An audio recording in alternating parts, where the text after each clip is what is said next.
YouTube, and how are you this fine bright day? It's still February in the UK, but it's double digits and a lovely warm day, which is just as well because the power lead for my heated kit has failed. So I'm glad it's quite warm because I don't actually need it on. These gloves, they're not very thermal because they're obviously heated, the old Kais, but the Kais jacket that I've got on does work really well as a thermal layer. So I've just unplugged myself, but I'll just try my indicators because they were flashing. In fact, I'm going to just pull over here because I was thinking whether it wasn't working. Yeah, it's flashing now. I don't know if it was because I had a flat battery. Sorry about this brief interlude, people. Let's plug that in. See if that stays on this time. Because these were actually flashing at me, the old gloves. I wonder if it was because the voltage was low in the battery. Well, I've been away for a couple of weeks. Yeah, it's all working now. That's had a bit of charge. Look at that. That's had a bit of charge in the battery. Clever old bits of kit, eh? I thought the power lead wasn't working because they kept flashing and then cutting out. But obviously the flashing is that the voltage isn't sufficient to run them. And they're working now. Anyway, fucking happy days. And it's funny because my chat I was going to talk about this time is about mental health. And funny little things like that cheer you up, because one minute you think, oh, another thing to fix. Not another thing, because this thing of beauty is actually pretty reliable, although I have got to do the head gasket before I go to Wales on it.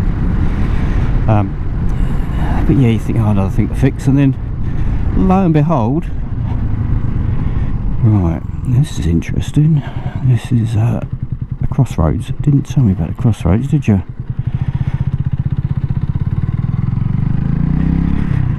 Yeah, the old farmer's been down. Look, he's been cutting the hedges. I'll have to watch that in case it's hawthorn. I don't want to get a puncture. Although I have got a new pair of tyres ordered for the trusty rusty thing of beauty. I have finally decided that the Chinese things that are on this, that Mikey put on to get it running, they are dreadful. So I've ordered some Kenders K262s, I think they are, but the front tyre is out of stock with Demon Twigs, so I'm waiting for them to get stock, and then I guess they'll post them at the same time. I guess makes sense, doesn't it? Save a bit of postage. I'm not in any rush for them, but I'll chuck these on. But yeah, mental health. Oh, fucking wash your windows, you twat. That really pisses me off. You can tell when people don't ride a motorcycle because they do that when you're behind them and then chuck screen wash in your face. But the trouble with car drivers, I don't want to lump everyone in there here, but I'll just say car drivers, oh, you're trying to squeeze through a gap that doesn't even exist. Fuck's sake. Thank you. Car drivers that don't ride a motorcycle, I'm going to say, have got shit road sense. When you ride a bike, you know, it's like you're looking at potholes, you're looking at everything, your eyes are darting around all over the place. Whereas this driver, I can't see if it's male or female, old or young, so I'm not going to generalise, but this driver obviously hasn't got a fucking clue, apart from spraying screen washing my face. Yeah, anyway, I went off on one there, didn't I? Mental health. It's more commonly spoken about these days, which is a good thing. And they obviously got mental health motorbike. I'm sure if you're on YouTube or Facebook, you'd have seen their stuff. That's a bunch of people that obviously assist. And as blokes, we are so guilty about not talking about our mental health. And I count myself in that as well. Shut that down. As many of you know, I had a big crash just come up to 3 years ago now. It's still going through the process. It's still fucking annoying me and depressing me, and they're still trying to stitch me up for my missed overtime, which is ridiculous. They've agreed everything else, but they tried to average my overtime earnings, whereas I've given them a list of my actual missed overtime. Not a guess, not a, oh, I might have earned this, but this is what I would have earned. So anyway, enough about that, because it'll just depress me even more, but it is stressful. But yeah, 3 years ago I had quite a big crash. No issues with the blame. Obviously the lad that pulled out in front of me, it's windy, admitted liability straight away. There's been no, yeah, the insurance company haven't said, you know, 50-50 or anything like that. They've admitted full liability, so at least that side of it is clear cut, as it should be, because it was you know, it was his fault. It was clear cut. But after that, I did suffer quite seriously with my mental health. You know, really seriously. For a long time, probably 18 months, 2 years maybe. And even nowadays, you know, even now I have good days and bad days. You know, what do they say, the black dog? You know, sometimes the black dog decides he wants to go for a walk, and you just get stuck in that groove where you just can't get out of it. But for me, if I'm like that, I try and, first of all, I remind myself, which is something I got some therapy as part of the insurance claim with a lady called Lisa, who was really good. It was online, so it was quite difficult, but she explained to me that a lot of mental health issues and how you feel, oh, that's bumpy, is nothing more than a chemical imbalance in the brain. You know, I just told her to turn right. No, I redirected. Did I take the wrong right? I think I might have done. Right, let's spin it around in this junction. She's probably thinking I'm going to pull into her driveway, which I'm not. I am just spinning it round. Back to Laminge. Yeah. But yeah, chemical imbalance in the brain. And once you sort of understand that, or try and accept that, I found that made it a lot easier for me to realise a little bit more about what goes on, and the fact that there's not really anything you can do about that. I did take the wrong left. Look at me, I was too busy waffling than looking. Oh, that's one of those guzzies.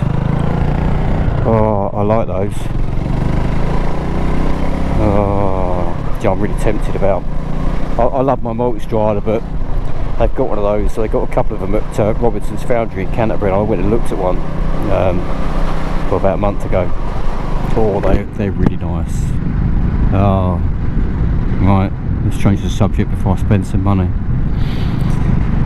Yeah, chemical imbalance in the brain. And obviously she talks about going to your happy place, so you have to pick a happy place. So after the therapy, that's where you go, and you pull yourself out of the doldrums or whatever. But sometimes it's not as easy as that. Sometimes when you're really down, you're just fucking down. You don't give a shit. You don't really care, and that's the realistic part of it, of depression.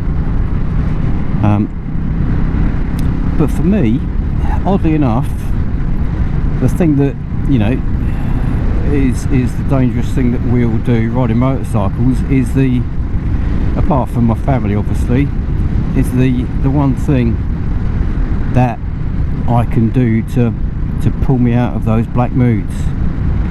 I can just jump on this thing. This is my new therapy bike.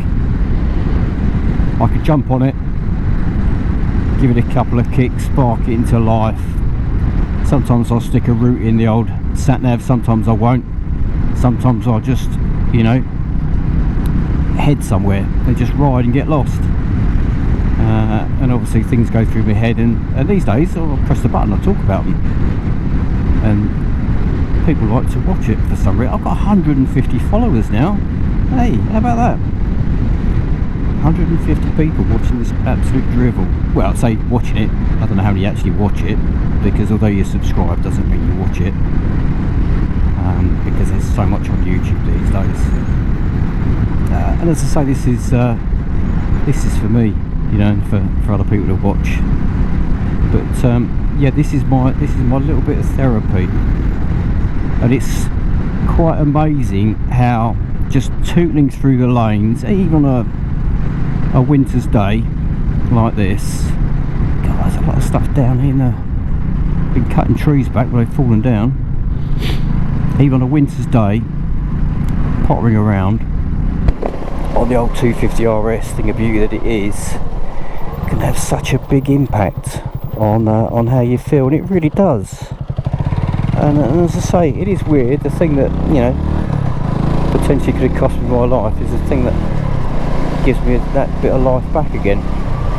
So I don't know how everyone else feels about that. I'm sure that most of you watching this, you all ride motorcycles, and I'm sure, you know, I'm going to generalise here, but I'm sure that every single person that's watching this has had a problem with their mental health at some point. Oh, come on, you're a Fiat 500, it's a really wide road. I mean, I'm not complaining. Well, I'm complaining, aren't I? Thank you very much. Maybe they ride bikes, didn't want to put me in the gutter. I mean, to be fair, that's the sort of thing I would do. I would stop back there. But yeah, I don't know if I don't know how many of you ride bikes for your therapy. Oh, pheasant, go on out of the way. B2068, that's Stone Street. Turn left. You get nice view from up the top here. Yeah, let's put into this car park. Let's have a bit of a look at the view, shall we? There's been a lot of rain while I was away. Didn't rain once in Florida. It was bloody lovely. 24 degrees plus. Oh, it was beautiful. But yeah, Farthing Common. Look at that nice view over the downs. The RS just chugging away here. Oh, beautiful. Look at that. What's it ticking over at? 1150, something like that, which I think is what it's supposed to be. Yeah. But this is what picks me out of my black moods. Obviously it's not guaranteed, because sometimes you're just so pissed off and so fed up that nothing is gonna sort of pick you up, but it helps. You know, I get home and I feel revived and rejuvenated. And it's weird because I'm out on my own. I enjoy riding with mates as well, but most of the time these days, because I get quite a lot of time off work, I ride alone, and it really clears my head. But yeah, you know, chuck a comment in if you want to chat about what issues you've had and what you do to, you know, pick yourself up from the doldrums and the mental health issues you've had, because it's not easy, and as blokes we never talk about it. I mean, during my therapy, you know, I pretty much lied and said I was absolutely fine, just to get signed off, because I didn't want to keep going through it. You know, which is my fault, I guess. Had I been face to face with someone, because obviously it's during COVID, had I been face to face with someone, that probably wouldn't have happened, because they'd have gone, no, you're talking shite.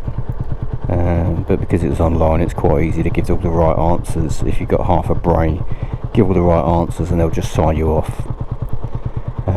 You know, so I'd always recommend seeing someone face to face if you can. Anyway, I'm going to keep on riding. I can see Dungeness power station in the distance there. We might even see across to France. Is that France over there? It could be. Yeah, it could be. Anyway, enough of my waffling. I'm going to go now. Hope you will have a cracking day. If you're feeling a bit down, speak to somebody. If you don't want to speak to somebody and you've got a motorcycle, jump on it, go for a ride and see how you feel. Or try and do something, you know, just something to take your mind off of it, even if it's watching crap videos on YouTube. And do what I do. I always have something ahead of me to plan. So my next trip is a trip to Wales with some good old friends of mine, John and Simon. So always have something planned ahead. What was my... Oh, my thing's switched off. What if it's because it's not charging so much? Yeah, look. Yeah, I think the battery's a bit low. Well, that's answered that question. But yeah, always have something planned, so you've got something to look forward to. Yeah, and if things get bad, there's always the right numbers to phone, Samaritans and all that sort of thing. I know that sounds a bit drastic, but it's not drastic, because a lot of blokes take their own lives. It's the single largest cause of death in adult males, I think, more than cancer. And we all worry about cancer, don't we? But yeah, so I know it's been a bit of a not miserable video, but a bit of a down to earth one, I guess. But mental health, don't take it for granted. We all suffer, and I'm sure everyone watching this video has suffered, as I said earlier. So don't keep suffering, do something about it. Get yourself a cheap old thing of beauty like this, and go for a spin. Or even if you just go out your workshop, go out your garage, go out in your garden, wherever you keep your bike, and give it a clean. Sit on it, make noises, plan a trip. Just keep yourself occupied. Enough of my waffling. Have a great day, everybody, wherever you are in the world, and I'll catch you again on the next episode of RS'ing About. Well, I'll try and make it a little bit more light-hearted. I can't promise I'm going to ride through fire, but you never know. Anyway, take care, people, and I'll see you all soon. And now my obligatory look in the mirror to make sure I turn this thing off.